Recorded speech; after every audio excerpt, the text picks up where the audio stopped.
Shikoj pak këtë.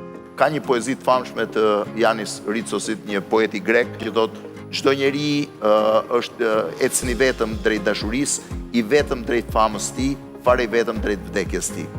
Në një farë mënyre, njeriu e bën bilancin me veten.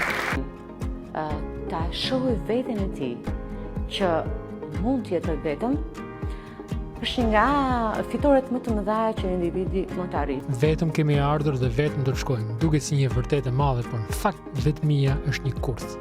Bibla thotë, nuk është mirë që njeriu të jetë vetëm. Lidhja e parë e njeriu dhe më e rëndësishme është ajo me Krijuesin. Lidhja e dytë është me familjen dhe me miqt. Nëse këto lidhje mungojnë, nuk do ndihesh më mirë ose më i pavarur, siç thot psikologja. E kundërta është e vërtetë. Dhe shpirti ynë fillon të kërkojë përmbushjen në mënyra dhe vende të tjera që shpesh janë të gabuara. Pra mendo pak, a je i pozicionuar mirë për ta luftuar vetmin? Kontrollo 1. Lidhjen me Perëndin, Krijuesin tënd, dhe 2. Lidhjen me të tjerët.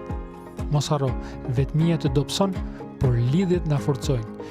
Ti je krijuar për marrëdhënie me Zotin dhe me ata që të rrethojnë. Zoti të bekoft.